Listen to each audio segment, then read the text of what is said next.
Assalamualaikum warahmatullahi wabarakatuh. Perkenalkan kami dari kelompok E ingin mempresentasikan hasil proyek riset kami yang berjudul Share with Care, Gerakan Verifikasi Konten, Cek Dulu Baru Viral, Penguatan Etika Digital untuk Generasi Muda. Next. Sebelumnya perkenalkan anggota kelompok kami, nama saya Faris Alfayat, lalu ada teman saya, Fazwa Salsabila Fauzia, Etik Setiorini, Fadil Hisham, dan Fatih Darda. Next. Yang pertama ini adalah latar belakang. Perkembangan media sosial bikin informasi menyebar sangat cepat. Tapi penelitian dari Kominfo dan Mavindo menunjukkan kalau penyebaran hoaks di Indonesia terus meningkat setiap tahun. Banyak hoaks justru tersebar oleh anak muda karena sering membagikan berita tanpa cek faktanya dulu. Menurut laporan We Are Social tahun 2024, lebih dari 27% anak muda Indonesia mendapatkan berita dari Instagram, TikTok, dan WhatsApp. Sayangnya ini literasi digital mereka masih rendah, terutama dalam hal verifikasi, informasi, dan etika berbagi konten. Akibatnya, hoaks mudah viral dan bisa memicu kesalahpahaman, konflik, bahkan masalah hukum terkait UU ITE. Nah, untuk mendukung SDG poin 16, Peace, Justice, Strong Institution, generasi muda perlu dilatih supaya lebih kritis dan bertanggung jawab dalam bermedia. Nah, karena itu, proyek Share with Care dibuat sebagai upaya untuk meningkatkan kesadaran mahasiswa untuk cek fakta sebelum membagikan informasi melalui verifikasi berita viral dan konten edukasi singkat. Nah, proyek ini diharapkan bisa membantu mengurangi penyebaran hoax di lingkungan kampus dan masyarakat. Berikut landasan teorinya terbagi menjadi 4 diantaranya, yaitu yang pertama, kebebasan berpendapat sebagai hak konstitusional, di mana kebebasan berpendapat merupakan hak dasar setiap warga negara yang dijamin oleh Undang-Undang Dasar tahun 1945, sehingga setiap individu berhak menyampaikan opini di ruang publik, termasuk di media sosial. Namun meskipun begitu, hak ini tidak bersifat absolut dan tetap harus dibatasi oleh hukum, norma sosial dan etika agar tidak merugikan pihak lain. Pembatasan tersebut menjadi bagian penting dari nilai kewarganegaraan yang menekankan keseimbangan antara hak dan kewajiban. Lalu yang kedua itu ada etika berpendapat dalam perspektif kewarganegaraan. Etika berpendapat merupakan seperangkat prinsip moral yang tidak tertulis untuk menjaga perilaku dalam menyampaikan pendapat di ruang digital. Menurut penjelasan yang esai sudah kami buat, etika ini mencakup diantaranya ada tanggung jawab moral, integritas pribadi, kejujuran, dan kesadaran terhadap dampak sosial. Yang ketiga ada kesadaran hukum dalam ruang digital. Undang-Undang Nomor 11 Tahun 2008 tentang Informasi dan Transaksi Elektronik menegaskan bahwa setiap orang wajib memahami batasan dalam berpendapat. Undang-Undang Informasi Transaksi Elektronik menjadi instrumen hukum yang mengatur perkara seperti penyebaran hoaks, ujaran kebencian, pencemaran nama baik, dan hal itu yang dapat menimbulkan konsekuensi hukum berupa pidana atau denda. Dan yang keempat itu ada nilai moral dan Pancasila dalam etika nilai Pancasila terutamanya kemanusiaan yang adil dan beradab, yaitu dengan menghindari ujaran kebencian dan menghargai sesama. Lalu selanjutnya ada Persatuan Indonesia, di mana tidak menyebarkan konten provokatif atau memecah belah. Lalu selanjutnya itu ada yang kerakyatan, yang berpendapat dengan santun dan logis. Lalu ada keadilan sosial juga yang menghormati hak digital orang lain. Ini merupakan bahwa etika digital merupakan implementasi nilai moral dalam berbangsa dan bernegara. Oke, sekarang kita masuk dalam metode riset. Jadi metode ini adalah landasan dari proyek sosial karena proyek merupakan lanjutan dari riset terdahulunya. Metode penelitian yang kita lakukan adalah kualitatif deskriptif. Penelitian menggunakan pendekatan kualitatif deskriptif untuk mengkaji secara mendalam fenomena etika berpendapat di media sosial. Metode ini dipilih karena mampu menggali nilai, persepsi, dan pandangan narasumber terkait isu yang diteliti. Pendekatan kualitatif sangat tepat untuk menganalisis fenomena sosial yang tidak bisa diukur dengan angka. Untuk dalam sumber data, kini dibagi dua. Yang pertama, data primer atau wawancara semi terstruktur. Wawancara dilakukan dengan dosen Telkom University yang berpengalaman dalam bidang kewarganegaraan dan media digital. Panduan pertanyaan mencakup dari makna etika berpendapat, cara menyampaikan opini beretika, dampak pelanggaran etika, peran dosen atau kampus, juga pesan untuk generasi muda. Yang kedua ada data sekunder dengan rekomendasi, dokumen yang dikumpulkan meliputi dari Undang-Undang ITE, jurnal ilmiah tentang etika digital, yang ketiga ada literatur PKN, yang keempat ada artikel ilmiah, yang kelima ada transkrip wawancara. Dokumentasi digunakan untuk memperkuat validitas data primer.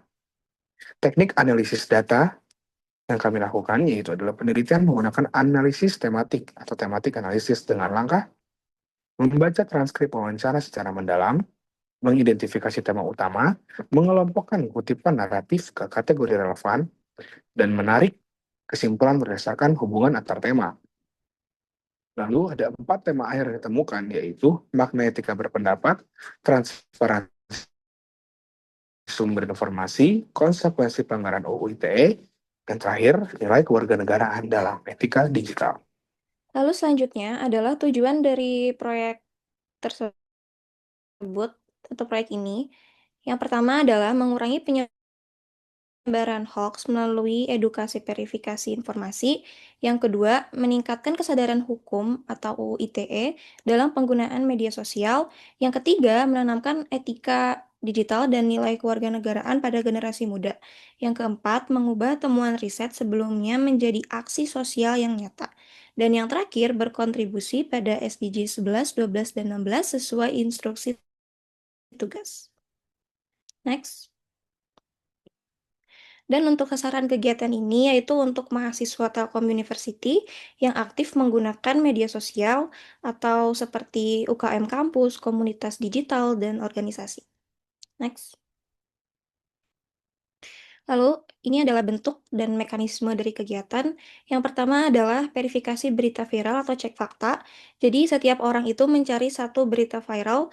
Yang kedua, lalu memverifikasi melalui situs seperti Kominfo, Cek Fakta, atau Mavindo, dan menyusun hasil verifikasi dalam format ringkas. Dan kegiatan ini langsung menjawab temuan riset tentang rendahnya integritas informasi.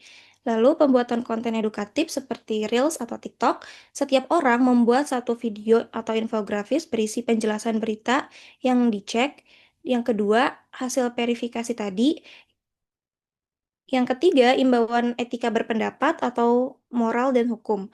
Lalu, ajakan untuk mengecek fakta dan konten diunggah di media sosial dan tag akun kampus. Next.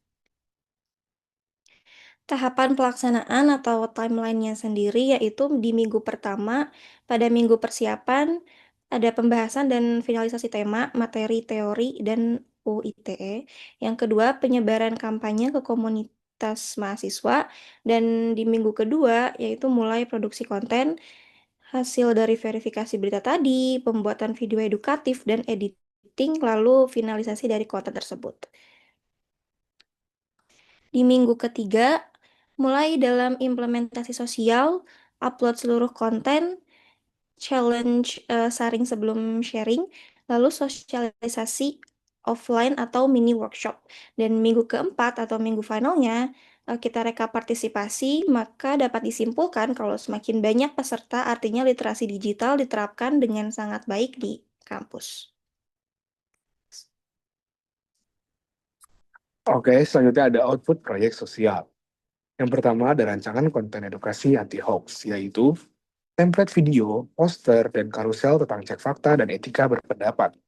Yang kedua ada draft menteri literasi digital dan undang-undang ITE, penjelasan sederhana tentang hoax, etika berpendapat, dan juga batasan hukum digital. Konsep challenge, saring sebelum sharing, alur kegiatan, mekanisme partisipasi, aturan challenge, dan juga contoh konten.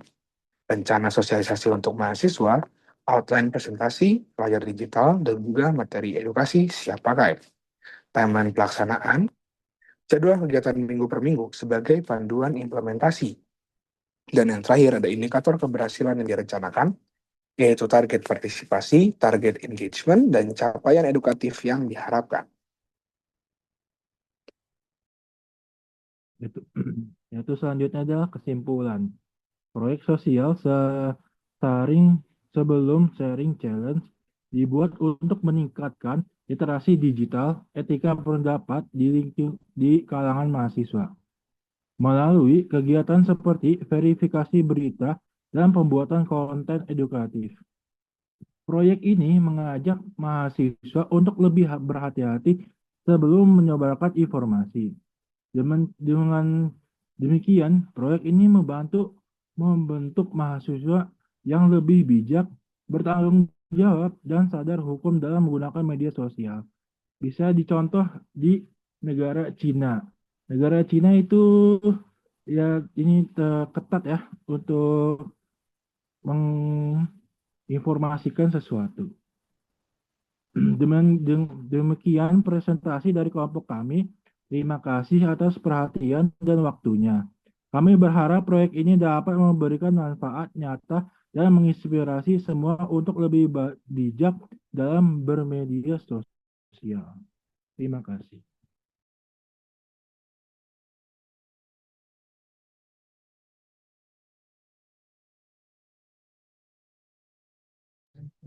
Kurang lebihnya mohon maaf. Sekian dari kelompok kami. Wassalamualaikum warahmatullahi wabarakatuh.